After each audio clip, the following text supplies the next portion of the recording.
Como vocês sabem, o projeto Sempre um Papo é um projeto que lança livros de autores iniciantes e consagrados já há tanto tempo. O Tico é uma pessoa que eu conheço há pouco tempo e conseguiu fazer da vida dele, pelo que a gente tem observado, uma coisa difícil, né? Que é trazer da academia, afinal de contas ele tentou ciências sociais, depois foi para comunicação e depois para educação física, e traz toda essa experiência até certo ponto. Quanto menos vocabulário você tem, menos capacidade você tem de colocar as suas ideias, as suas transformações, os seus sentimentos, as suas questões em pauta. Fica para o mundo real, para o mundo das pessoas, para a vida das pessoas de uma forma corajosa. Vocês que vieram aqui, que tiveram interesse em sair de casa para vir trocar essa ideia aqui, assim, a literatura é a revolução mesmo. Assim, não existe um outro viés que não da literatura, dos livros, né, do conhecimento. Assim. Quando se aventura a encarar os democratas e os fascistas pelas redes sociais, né, que ele usa muito bem, soube usar muito bem, né? Os detonautas iniciaram, né, com a internet praticamente, né? Não sou eu. Queria apresentar para vocês o escritor Tico Santa Cruz, que vai conversar com vocês e responder suas perguntas.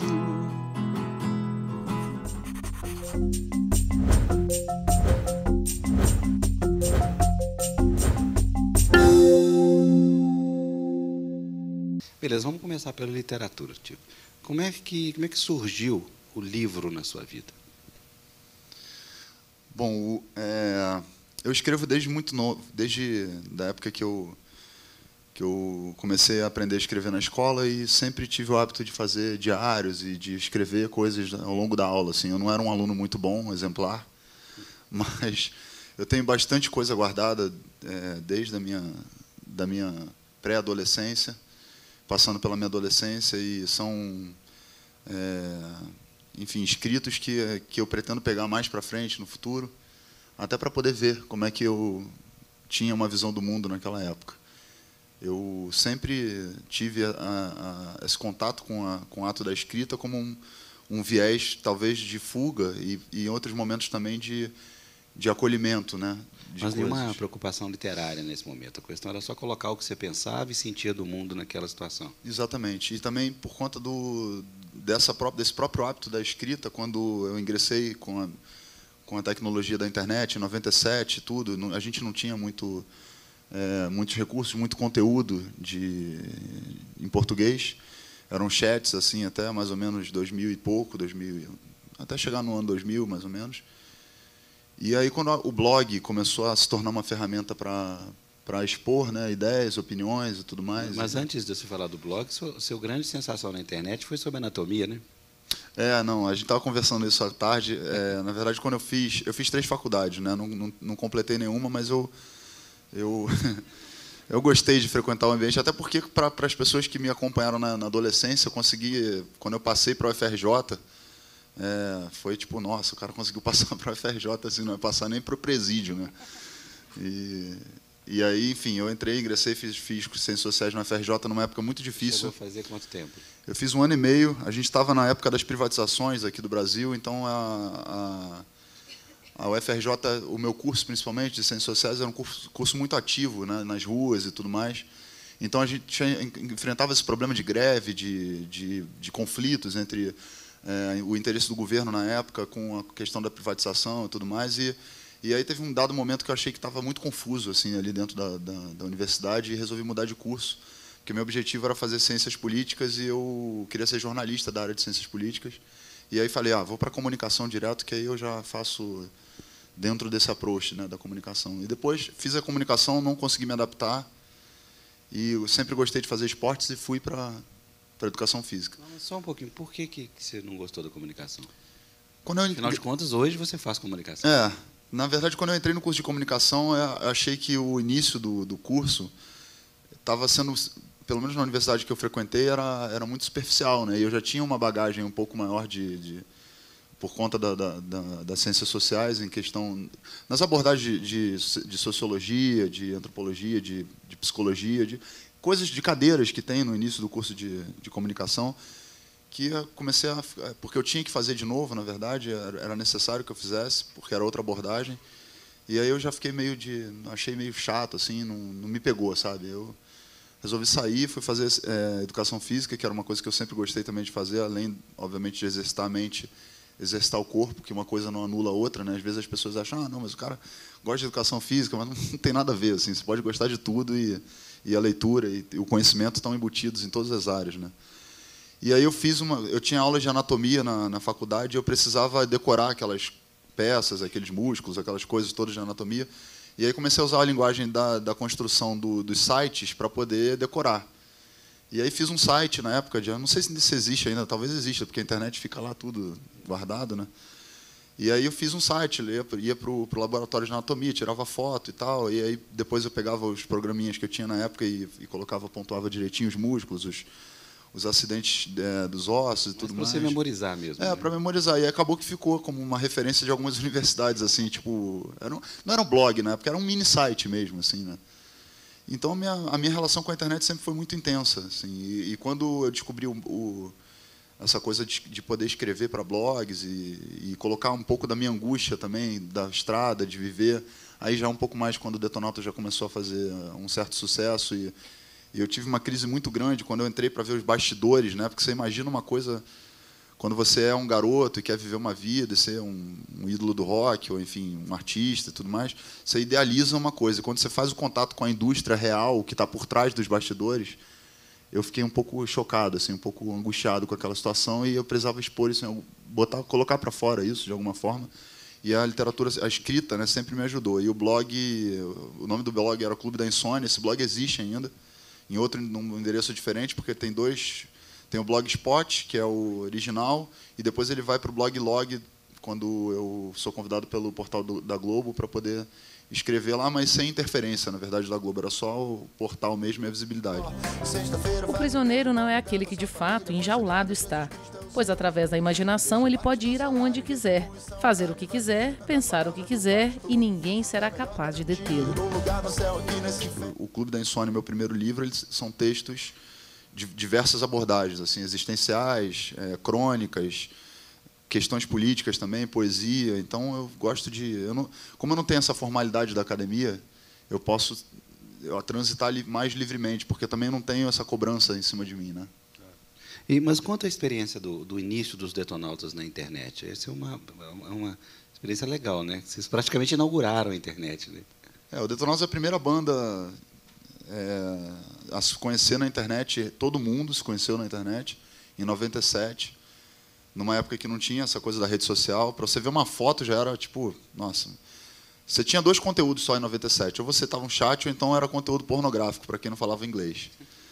E aí os conteúdos pornográficos, para quem não presenciou, não esteve na época de 97, a internet era discada, e às vezes você ficava horas para conseguir acessar, e quando acessava você, tipo, cara, conseguia entrar. Será que alguém lembra do barulho da internet? Aqui do barulho que fazia o sinal, lembra? Não é? Horas, aquele troço não funcionava. Era quase um orgasmo quando entrava, né? Conseguia entrar. Conseguia. Aquela carroça, né? E às vezes eu ficava lá, tipo, enfim, não tinha como saber quem estava do outro lado, né? O chat era uma coisa totalmente, um universo totalmente desconhecido mesmo, assim, né? E eu conheci os meus amigos, companheiros de banda pelo chat, marquei alguns encontros que não aconteceram e tive a sorte de num dado momento conseguir reunir as pessoas ali no Rio de Janeiro. Um era da Bahia, o outro era um cara que eu acabei encontrando que era um ex-inimigo meu da escola. Essas coisas, né? Ironias do destino. E a gente se formou em 97 e eu sempre fui muito focado, né? Eu sempre tive na minha vida uma coisa que eu acho que não me deixou me desviar pelo caminho, que foi a questão da disciplina e da determinação. Eu sempre quis trabalhar com arte. Embora tenha feito essas coisas relacionadas à faculdade e tenha feito também cursos e outras questões, eu queria ser artista, eu queria trabalhar com isso. As pessoas diziam que era impossível, mas, enfim, para mim, talvez eu acho que essa questão do impossível nunca ficou muito claro. Porque todas as coisas que eu objetivei na minha vida, e eu acho que isso é uma coisa que vale a pena pensar, eu consegui, né? Então, eu acho que assim, tirando, obviamente, as forças sobrenaturais, das quais a gente não tem condição realmente de controlar e de movimentar, eu acho que o impossível é só uma atitude sua mesmo, né? De você, da forma como você se apresenta para o mundo. Já foram mais 500 anos dessa história e não mudou tanto assim desde a colonização. A diferença é que hoje o colonizador é aplaudido num programa de televisão. O Detonautas conseguiu colocar uma música na rádio, para você ter uma ideia. Em 97 a gente se formou, 3 meses depois eu já estava fazendo um EP. E no final de 97, já quase 98, a gente entrou com uma música na Rádio Cidade, que era uma música que tinha um título muito bacana, chamava Eu Quero Voltar para o Saco do Meu Pai. Que era um punk rock, assim, que era uma coisa meio... né, eu estava meio de saco cheio do mundo já naquela época e eu não queria nem voltar para a barriga da minha mãe, eu queria voltar para a origem mesmo, né? E aí fiz a música e tal, e a música começou a tocar lá no Rio, a gente achou já que dali já ia ficar famoso, já ia começar a fazer shows e ter aquela vida toda de astro do rock, mas demorou bastante, assim, a gente só conseguiu lançar o primeiro disco em 2002, pela Warner, e esse trajeto do Detonautas até lançar o primeiro disco e tudo mais foi muito conturbado, assim, a gente passou por muitas dificuldades, mas conseguimos, assim, eu acho que a internet sempre foi o viés principal para disseminar conteúdo. E as pessoas que conseguem fazer com que a poesia se torne uma coisa popular, cantável pelo público pop, eu acho que tem uma grande importância, né, na música brasileira.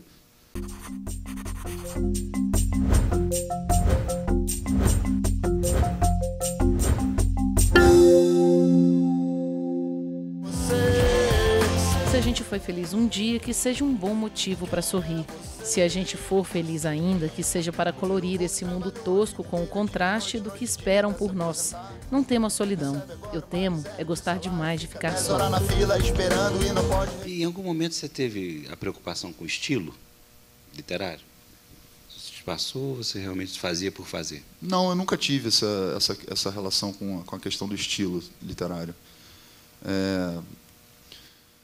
Como o blog, para mim, era só um caminho para poder colocar as coisas que eu pensava no ar, eu não imaginava nem que eu ia ser um livro, na verdade, né? O livro veio agora em 2012, o primeiro livro, o Clube da Insônia, de 2012, que foi um rapaz lá do Rio Grande do Sul, que gostava muito das coisas que eu escrevia no blog, e aí entrou em contato com a editora Belas Letras, que é a minha editora atual, e falou, né, poxa, por que você não publica um livro e tal? E eu falava, não, mas não tinha muito essa intenção de me colocar como escritor e tudo mais. Mas eu sempre tive uma relação muito próxima com a literatura. Talvez eu tenha uma relação mais próxima até com a literatura do que propriamente com a música. Né, eu gosto muito de ler, eu tenho uma biblioteca muito grande na minha casa, como eu estava te contando também, durante muito tempo o meu blog tinha uma visibilidade muito, muito alta, assim, tinha 1 milhão, cheguei a 1 milhão de acessos na época que ainda não tinha Twitter, rede social, a única rede social que tinha na época era o Orkut. E muitas pessoas queriam anunciar no meu blog, mas eu não queria fazer nada relacionado a comércio. Assim, até hoje eu sou um pouco reticente com relação a trocar a minha imagem por alguma coisa relacionada, não por conta de críticas ao capitalismo nem nada disso, mas apenas só por conta de uma posição minha. E aí eu fiz uma permuta com uma livraria na época, que eles anunciavam no meu blog e me davam R$500 de livro todo mês. Esse é boa, né? E aí eu montei uma biblioteca gigantesca, assim, porque durante 3 anos eu tive todo mês... Assim, chegava meses, obviamente, que eu não pegava os R$500, porque eu não tinha nem onde colocar na minha casa. Mas isso me deu uma munição muito grande de autores e de livros e dessa relação mais próxima com a literatura, que quando eu tive o meu tijolinho ali, né, porque quando você entra numa livraria, é uma parede, né, de livros, assim, cheio de histórias, são tijolinhos que são colocados ali. E quando eu tive o meu tijolinho colocado ali, eu me senti de alguma maneira fazendo parte disso também. E como é que você elegia a leitura nessa época? O que você lia nessa época até hoje? A minha leitura é muito... Bom, quando eu entrei na faculdade de Ciências Sociais, as leituras eram todas vinculadas a isso. Então, a gente tinha que ler 2, 3 livros por semana para fazer as provas, os testes da universidade. Então, elas estavam muito relacionadas a esses autores ligados às ciências sociais. Né? Tipo, desde o Darcy Ribeiro, enfim, que a gente pegava para ler, O Povo Brasileiro, aquelas coisas clássicas, né? Até o Bauman, que eu peguei agora, estou até relendo novamente, e tem muitas coisas relacionadas a isso. Filosofia, eu gosto muito de documentários, eu adoro biografias também. Leio romances, mas é estado de espírito, né? Acho que assim como a música, a literatura é um estado de espírito. Tem momentos que você está mais angustiado, então eu pegava livros de filosofia e me embrenhava muito.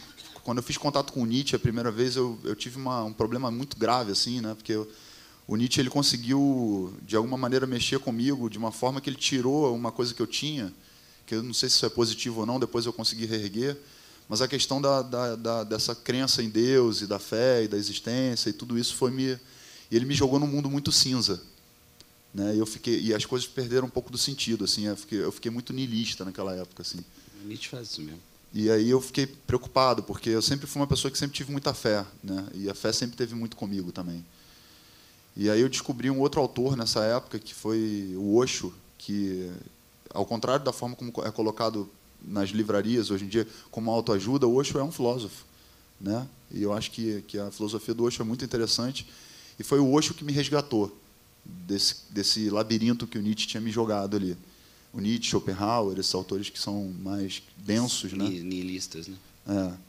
E o Osho me deu um resgate, assim, ele me ajudou a sair dessa coisa cinza que eu estava vivendo ali naquele momento. Então eu sempre tive. Tem um outro autor que eu gosto muito também, que é o Comte Sponville, o André, que é um autor francês, um filósofo que eu leio bastante. Ele tem um livro muito famoso chamado Pequeno Tratado das Grandes Virtudes, que é um livro muito bacana, mas ele tem livros que me ajudaram muito em momentos difíceis. Em 2006 eu perdi um amigo, o guitarrista da minha banda, o Rodrigo Neto, vítima de um assalto no Rio de Janeiro, foi assassinado. E aí foi uma outra crise que eu entrei de novo, existencial, muito firme, muito forte, né, muito difícil de lidar. Eu sempre tive essa questão política muito inserida dentro da minha vida, e o ativismo já existia, mas não no campo, nas ruas, né? E aí, com a morte do meu amigo, eu tinha que canalizar isso para algum lugar, assim. Ou eu canalizava para alguma coisa positiva, ou eu ia me tornar um terrorista. Assim, eu não tinha muito caminho, assim, eu sempre fui muito radical nesse aspecto. E aí o André, o livro chamado Bom Dia Angústia, que é um livro que me ajudou muito nessa época. E aí ele me levou para outros autores, Epicuro e alguns outros autores que tratam dessas questões e que me ajudaram muito. Mas, tirando esse lado mais existencialista, sombrio, Sartre, essas coisas que eu gosto de ler, que também são interessantes, eu leio muita coisa brasileira, peguei todos os clássicos brasileiros depois que na época da escola eles me deram e aqueles que eram obrigados a ler, a gente era obrigado a ler, né? Que eu acho um grande equívoco, na verdade, né? Essa coisa de colocar clássico brasileiro para adolescente ler, eu acho que assusta. Não, só assusta como afasta, né? Exatamente. Quando falavam de Machado de Assis, eu achava que era um homem com machado que ia me matar em algum lugar. Eu ficava apavorado, não queria nem saber. Tipo, tinha pavor do Machado de Assis, assim. E aí, quando eu peguei de novo, já mais velho, o Machado de Assis para ler, eu fiz contato com a obra dele e fiquei apaixonado, né? Tipo, pela literatura dele.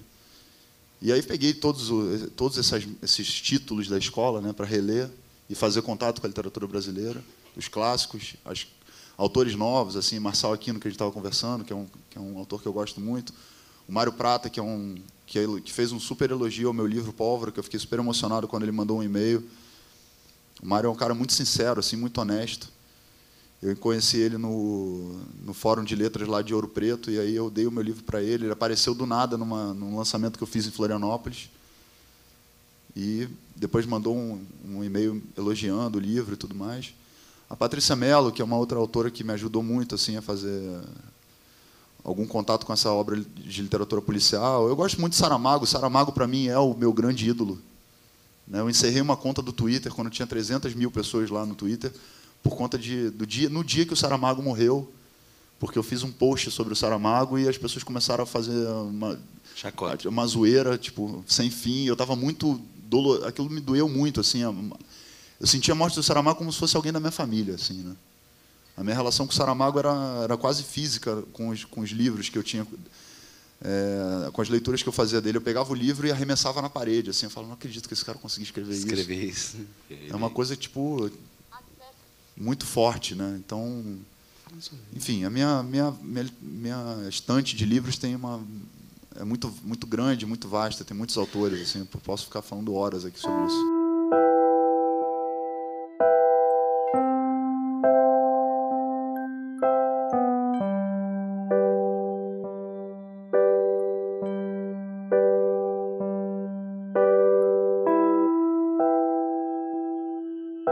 conta um pouquinho da transição entre a literatura clássica, livros, para as letras de música. Como é que funciona isso? Olha, eu tenho mais facilidade para escrever do que para escrever música, né? Porque a música, ela tem... Escrever uma letra de música, você precisa ser... Ao mesmo tempo que você precisa dar uma abordagem simples, eu me cobro muito. Porque no começo eu escrevia só em cima de fonemas. Eu pegava o violão, tocava e fazia, meio que enrolava com a língua, assim, fazendo... E o rock nacional tem muito dessa coisa da gente pegar a sonoridade americana, né, e tentar adaptar a nossa língua. A nossa língua é uma língua difícil, é o contrário do inglês, que é uma língua simples, né, que você pega e tem uma sonoridade diferente. Então eu trabalhava muito em cima do fonema no início. E trabalhar em cima do fonema não me dava grandes letras, assim, tipo... As letras do início do Detonautas, elas são muito simples, assim, não tem nada muito rebuscado, não é uma coisa poética que possa ser relevante em termos de poesia ou vista para esse lado. É uma abordagem jovem, adolescente, né? Eu estava saindo com 18, 19 anos ali, tipo, enfim, entrando na idade adulta, então é uma coisa mais simples. Depois que eu comecei a me inserir mais no mundo da literatura, é que eu fui tentando trazer para dentro das letras do Detonautas músicas que tivessem uma abordagem que pudessem refletir o que eu conhecia e o vocabulário que eu adquiri dentro do meu contato com a leitura. Você lembra de algum exemplo? Lembro. Tem uma música do Detonautas que chama O Inferno São os Outros, que é uma peça do Sartre, né? Exatamente. Que é uma letra muito bacana, que se tornou uma música popular, que é difícil de você conseguir também colocar uma letra muito com coisas, com elementos de literatura, e poucos autores, poucos compositores conseguiram isso, né? Renato conseguia fazer isso muito bem. Renato Russo, o Raul também tinha uma facilidade muito grande de fazer letras junto com Paulo Coelho, com outros compositores amigos. Enfim, eu acho que o Cazuza e as pessoas que conseguem fazer com que a poesia se torne uma coisa popular, cantável pelo público pop, eu acho que tem uma grande importância, né, na música brasileira, principalmente no rock, né? Então, quer dizer, essa é uma música que eu peguei um título... Eu gosto de pegar livros e colocar como títulos de música para dar referência da curiosidade, né? Alguns fãs do Detonautas, às vezes, não fazem o contato com a literatura e, através da música, acabam fazendo. Então, tem O Inferno São os Outros, que é uma música baseada no livro do Sartre. Tem o Ensaio sobre a Cegueira também, que é um livro do Saramago. Tem o Alienista, né? Também, que é um livro clássico. O Sujeito que Queria Te Matar? Hã? O Sujeito que Queria Te Matar? Não. Machado. Do Sujeito que Queria Me Matar, porque tem tanta gente querendo me matar que agora eu já nem sei quem é que...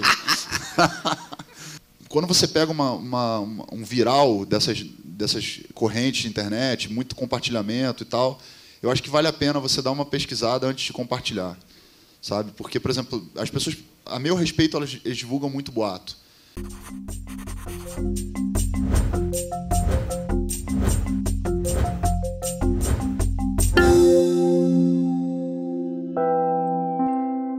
O perigo de raciocinar sob a pressão do medo é não conseguir ter clareza sobre o que é real e possível e o que é impulso da mente. Impulsos irracionais podem gerar danos irreversíveis algumas vezes. Vamos falar do Pólvora? Conta Vamos. pra gente. Como é que foi construir este que é o seu primeiro romance? Sim. O Pólvora, ele nasceu numa crônica, na verdade. Eu comecei a escrever uma crônica, não tinha muito futuro, não era uma coisa que eu tinha previsto, assim, de se tornar um livro, nem nada. Postei no meu blog. E aí postei como se fosse... Era para fazer uma novelinha, uma novela mesmo, né? Coloquei como capítulo 0,01, assim, uma coisa bem, tipo, pequenininha. E aquilo foi demandando das pessoas um interesse. E aí eu comecei a ser cobrado pelos leitores a continuação. E eu fui dando continuidade. Mas um livro policial é difícil de você escrever ele, porque eu, por exemplo, quando eu leio um livro policial, eu consigo perceber, dependendo do autor, aonde que ele chegou e já não conseguiu mais se desenvolver. A trama foi ali, ficou ali, né? Porque é difícil, né? Quando eu fui escrever o Pólvora, eu sempre pensava o que as pessoas que estavam lendo podiam pensar para resolver os problemas que eu estava criando com os meus personagens. E aí tentar dar uma solução que não fosse a solução que as pessoas pudessem prever. Né? Então... O blog te deu esse retorno capítulo a capítulo. Foi, capítulo a capítulo. Isso foi muito interessante. Até tem uma curiosidade engraçada sobre o Pólvora, que eu estava escrevendo ele, e aí teve uma semana que eu não estava inspirado, não estava conseguindo colocar nada. Bom, a história, para quem não sabe, é a história de um bancário que se apaixona por uma enfermeira que é sádica. Né? E aí eles se juntam e começam... na verdade, um on the road, assim, né? Um livro que conta a história de dois psicopatas, assim, baseado muito nos filmes, em filmes que eu gosto de assistir também. Mas no Brasil, e com algumas críticas sociais, algumas ironias, algumas questões relacionadas a temas como drogas, religião, e são temas tabus. Eu tive uma dificuldade muito grande de publicar esse livro, porque nenhuma editora queria se comprometer com o que está escrito aí. Foi um livro proibido, eu não recomendo esse livro para pessoas muito jovens. Eu acho que tem que ter uma certa idade para poder fazer contato com... Pelo menos uma certa maturidade para fazer contato com esses temas. Ele tem muita questão de sexo, muita droga, violência, coisas que são do nosso cotidiano, né? Que a gente vê, mas de uma outra forma, numa outra abordagem. E aí, num dado momento, até por terem esses elementos vinculados ao livro, eu recebi um e-mail da Ana Maria Braga. Aí falando, pô, você não vai postar o próximo capítulo? Eu falei, não, isso não é possível, né? E aí a Ana Maria mandou uma mensagem, um e-mail, e eu fui confirmar com ela pelo Twitter. Falei, Ana Maria, eu recebi um e-mail de uma pessoa dizendo que era você e tal, e é verdade. Mas ela falou, não, é verdade, manda logo o próximo capítulo e tal. E eu estava, tipo, sem saber muito por onde ir, porque já estava no meio do meio para o final, e eu estava passando por um momento... A minha terapeuta ficou muito preocupada comigo nessa época também, achando que eu estava muito inserido dentro do personagem, e eu acabei mergulhando muito de cabeça nessa história. Eu me trancava assim, em banheiros de hotéis e lugares totalmente diferentes dos meus ambientes no dia a dia, para poder conseguir colocar o que está escrito aí dentro, a sensação, descrever os cenários e tudo mais, e vivenciar coisas que pudessem me inspirar. Né? Então, eu vivi uma fase muito, muito intensa com relação a esse livro, resgatando memórias e histórias e coisas que... As pessoas perguntam, pô, isso não é uma autobiografia, eu não sou um assassino. Né? Por exemplo, eu tenho um livro Tesão, que é um livro que são crônicas, ou contos e poesias eróticas. Assim, eu não transei com todo mundo para poder fazer o livro. Né? Eu não sou um 50 tons de cinza, assim, tipo, é outra viagem. Então, essa coisa da literatura te levar para universos que você pode fazer o que você quiser... Eu acho que é a maior liberdade que você tem na vida, né? Na mente. Né? Quando você pode estar em qualquer lugar, mas se você estiver com a sua mente livre, você transcende esses lugares e viaja para onde quiser. Então, o Pólvora, ele conseguiu me conduzir a um universo que eu não sabia que eu era capaz de transcrever. Para quem se acostuma ao caos, a paz é um inferno. E aí, no final, para terminar o livro, é que foi mais difícil, né? Porque eu não queria um final... que fosse previsível. Convencional. E aí foi muito difícil. Eu fiquei bastante tempo para conseguir terminar ele. Assim, quem leu o final, por favor, não faça spoiler aqui do fim, mas eu deixei também um precedente para poder, se eu quiser continuar, que eu possa continuar o livro. Né? E você está pensando em escrever mais alguma coisa? Na verdade, eu tenho tentado... Eu não tenho tido muito tempo ultimamente, assim. Esse embate que eu estou vivendo hoje em dia nas redes sociais com relação às questões políticas que estão acontecendo no Brasil tem me consumido muito. E eu acho que para eu poder voltar a escrever um livro, uma ficção, alguma coisa, eu vou ter que me desligar um pouco desses temas. Entendeu?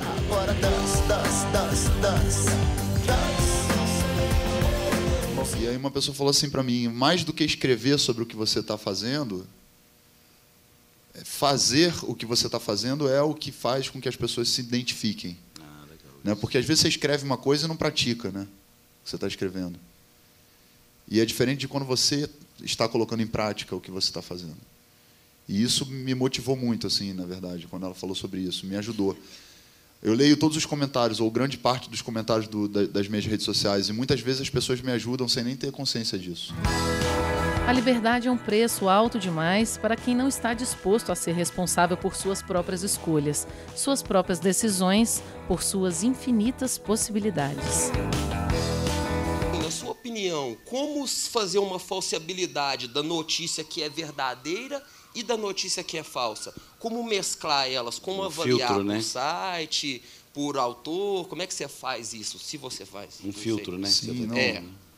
é importante que seja feito, né? A internet é um campo livre. As pessoas usam a internet como quiserem, assim, para espalhar boatos. E tem coisas que são sérias, tem outras que às vezes são notícias assim. Eu particularmente, eu sempre vou procurar mais de 2 ou 3 fontes em lugares que eu realmente que eu tenho o hábito de ler e que eu confio. Quando eu tenho alguma dúvida, eu procuro pessoas, algumas figuras que eu sigo, para saber se aquilo ali, por exemplo, estava conversando com o Afonso sobre a questão do nióbio. Ele me falou coisas que eu não sabia a respeito do nióbio, porque teve uma hora que eu desisti de tentar pesquisar sobre o nióbio, porque eu vi tanta coisa falando do nióbio, da coisa da energia nuclear e uma série de questões que eu falei, cara, não é possível. Será que é verdade? Não é verdade e tal? Então eu comecei a... Hoje, por exemplo, conversando com ele, ele me esclareceu muitas coisas a respeito do nióbio.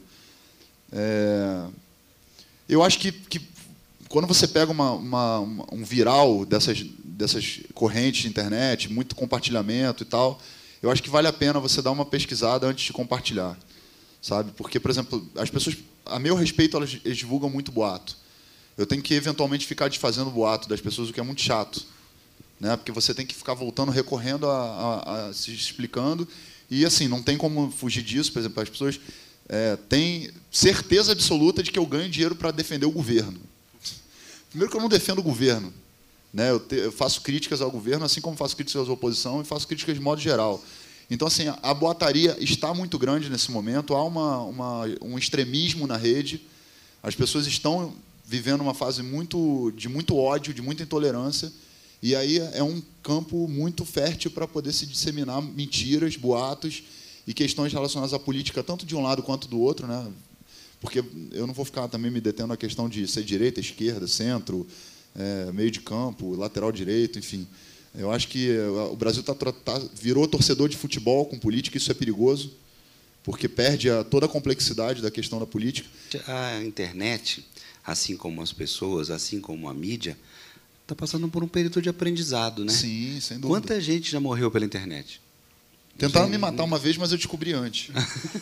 Não, mas morreu mesmo. O Zuenir Ventura, por exemplo, jornalista do Zuenir Ventura, ele uma jornalista ligou para a casa dele, ele estava num evento fechado e caiu num número errado e a moça simplesmente disse: Zuenir Ventura acabou de morrer, foi atropelado aqui na frente, só.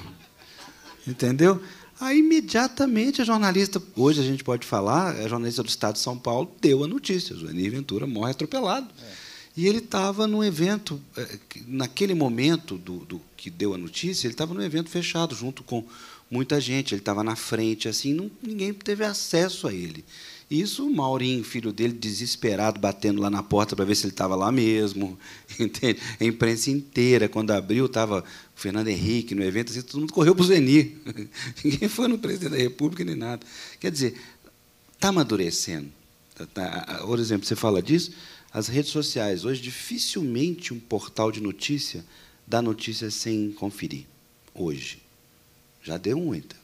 Mas hoje, dificilmente, uma morte, uma coisa séria, sem conferir várias fontes. Quer dizer, os próprios portais de notícia hoje são referências importantes. E a gente está passando por uma revolução digital, na verdade, né? Assim como passamos pela Revolução Industrial e passamos por outras revoluções, quando a gente está vivendo uma fase, uma época ainda, que a gente não sabe exatamente qual que é o futuro disso, né? O que vai ser a internet no futuro, assim, em termos de comunicação. Assim, é um campo muito livre, muito abrangente. Então, esse tipo de situação, eu acho que o ideal é que seja sempre verificado em mais de uma fonte, assim, né? E de preferência em pessoas das quais você confie. Porque eu, por exemplo, quando eu falo alguma coisa que porventura eu tenha me equivocado, e é raro acontecer isso, porque eu tenho esse cuidado de mas você, pesquisar. quando vai fazer um post sobre um assunto determinado, você pesquisa. Pesquiso, claro. Não é? Você Claro. não vai lá inventar uma informação para 1.500 seguidores do seu Facebook, né? 1.500.000 seguidores. Eu procuro, e quando eu erro, se eventualmente, das vezes que eu errei, eu fui e me retratei imediatamente, assim, porque é a minha credibilidade que está em jogo ali. Eu tenho credibilidade na rede, não é à toa que existem muitas pessoas me seguindo. Então eu tenho que ter o cuidado de passar a informação da maneira correta. Não deixa de ser um trabalho jornalístico, né? Não deixa de ser. De alguma maneira também se torna um trabalho jornalístico. Comunicação, digamos assim, né? É um trabalho de mais isso. Como é que a gente pode resolver a questão da saúde pública? Como é que a gente pode resolver a questão do ensino público se existe uma série de interesses privados que estão o tempo inteiro sendo mobilizados dentro dos núcleos onde são discutidas essas questões?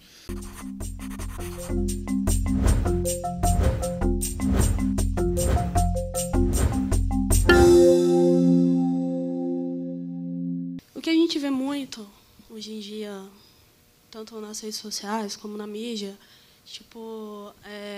a respeito dos casais homossexuais.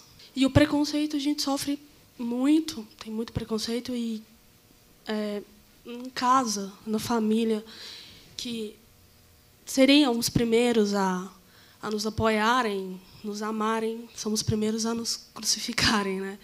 E na internet também tem muita guerra, muito ódio, e a mídia está trazendo isso para mais perto, novelas, filmes, essas coisas assim.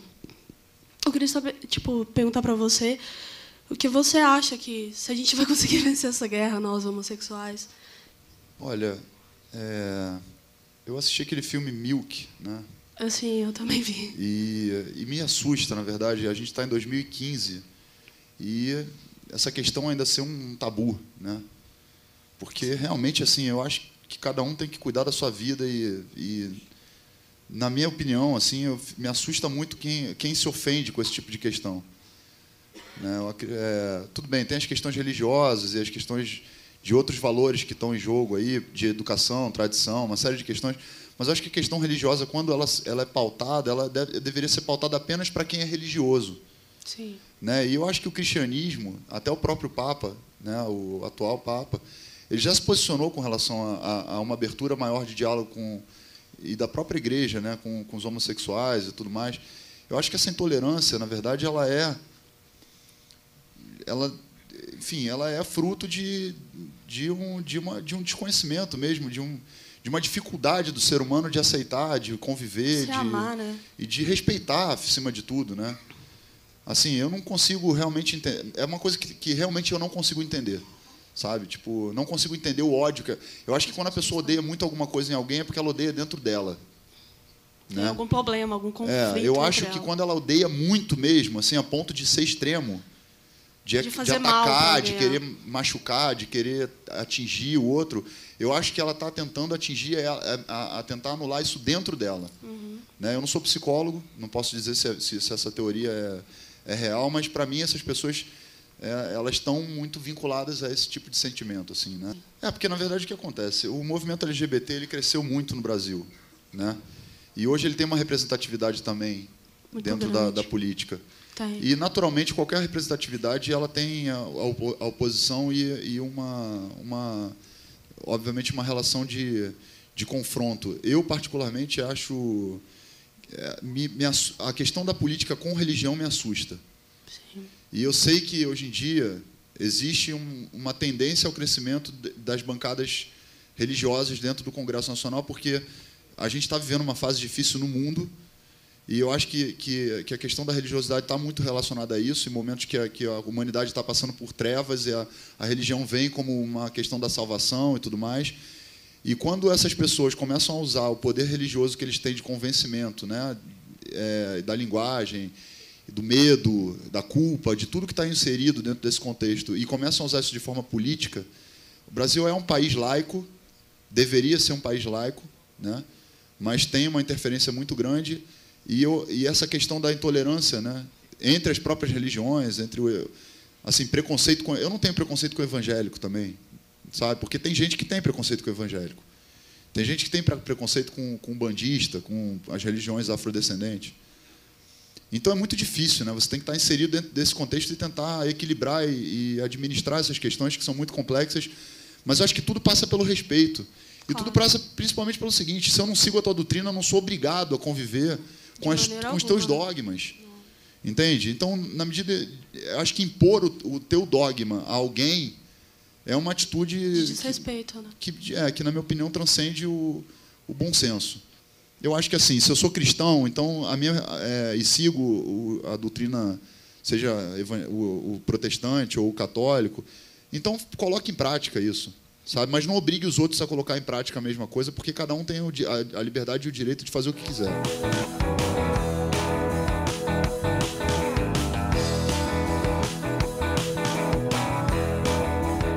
Se você tem uma pontuação, investir em educação como o que seria mais ativo para esse momento agora? A educação no Brasil ela é muito bonita, as pessoas falarem investir em educação e todo mundo, quando vai para a rua, levanta a bandeira da educação e é legal, mas é demagógico. Porque, na verdade, quem não usufrui do sistema público não sabe o que acontece no sistema público de educação. Né? Assim, as pessoas têm um péssimo hábito de achar que o Brasil é uma monarquia, né? Que a gente vive sob o comando de um rei e que esse rei é responsável por tudo que acontece aqui dentro. Né? O Brasil é um país presidencialista, mas tem um regime praticamente parlamentarista. E, na verdade, a gente tem, dentro da nossa república, divisões, né, do poder federal, do executivo, poder legislativo, poder judiciário, e dentro do âmbito do executivo a gente tem o presidente, tem o governador e tem o prefeito. Então, assim, quando você pega uma verba da educação e destina para as escolas ou para o investimento nos alunos e nos professores e tudo mais, existem investimentos nas escolas federais, investimentos nas escolas estaduais, que são de responsabilidade dos governadores, e investimentos nas escolas municipais, que são de responsabilidade dos prefeitos. Né? Então, em primeiro lugar, a população tem que saber a quem está cobrando. Então, assim, se você não estiver usufruindo do universo das escolas públicas, fica muito difícil de você saber qual é a realidade de um professor, de um aluno, da merenda, do ensino, da estrutura escolar, se existe tecnologia, se não existe, se o aluno está ficando o tempo inteiro na aula. E tem uma coisa que acontece hoje em dia que é muito estranha, que é assim, as pessoas estão achando que o professor tem que dar educação para a criança, que não é mais responsabilidade do pai e da mãe. Mas quando você vai para o âmbito da escola pública, você tem que saber que muitos alunos não têm nem pai nem mãe presente. Né? Então a situação é muito difícil. Enquanto a classe média alta, os ricos, as pessoas que estão aí falando sobre redução de maioridade penal, que culpam a educação e que não usam a educação pública, não fizerem contato real com isso, vai continuar na demagogia, porque vira um sistema de casta. Os mais pobres usam o ensino público porque não tem recurso para pagar o ensino privado. Mas quem é do ensino privado tem condição de escolher. Então, uma vez eu questionei até numa reunião de chefes de Estado que eu fui convidado, foi feito dentro de um quartel do Rio de Janeiro. Hoje as coisas fazem mais sentido para mim. Naquela época eu achei estranho, falei, mas eu que sou uma pessoa que, enfim, estou sendo chamado para ir dentro de um quartel discutir política com ex-chefes de Estado. Eu nunca fui partidário, não, tá? Com relação a PT, PSDB, PMDB, para mim fica muito claro como é que é o jogo político no Brasil.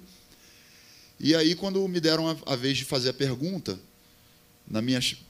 estava o Fernando Henrique, a ex-presidente do Chile, o ex-presidente da Colômbia, vários neoliberais que estavam lá discutindo a questão da democracia e da atuação do Estado, e eles pegaram lideranças de vários setores no Rio de Janeiro. Jovens empreendedores de vários núcleos, atletas, músicos, artistas, e eu fui convidado e eu fui. E quando eu cheguei lá, eu fiz uma pergunta. Eu falei, eu queria saber como é que funciona a democracia para quem não tem dinheiro. Porque eu tenho dinheiro, eu posso escolher se eu vou ser atendido no sistema público ou se eu vou ser atendido no sistema privado. Mas quem não tem dinheiro?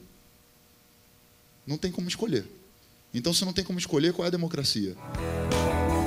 Milene achava ótima a ideia de obrigar os políticos a, se forem eleitos, usar o serviço que ofereciam ao povo. Mas fez questão de ressaltar que quem os colocava lá era exatamente quem precisava destes serviços depois. Como é que a gente pode resolver a questão da saúde pública? Como é que a gente pode resolver a questão do ensino público se existe uma série de interesses privados que estão o tempo inteiro sendo mobilizados dentro dos núcleos onde são discutidas essas questões? Nas assembleias legislativas, nas câmaras de vereadores, no Congresso Nacional. Então, é muito complicado. Assim, eu não acho realmente que exista um interesse real de se criar cidadãos que pensem. Eu acho que a gente está criando cidadãos que reproduzem apenas. O município é responsável pelo ensino básico, o Estado pelo fundamental. E o superior, Deus nos acuda. Deveria ser assim, né? Não é? Acaba que não fica muito... Claro. Que a gente observa que o ensino básico é fraco, já fragiliza o aluno. Quando você falou, o dinheiro não chega na prefeitura. Exatamente. Vem Ou se chega, é desviado, né? Muitas vezes. Então é difícil, né? Porque você já fragiliza muito o aluno já no ensino básico. Já não... Você pegar aluno de faculdade, gente, particular, eu faço, às vezes, eventos em faculdades particulares. Eu perguntei uma vez na PUC, lá no Paraná. Eu queria que alguém me desse um exemplo do que era um paradigma numa escola de direito. E nenhum aluno me explicou o que era um paradigma. Jura? Então, Juro. Verdade.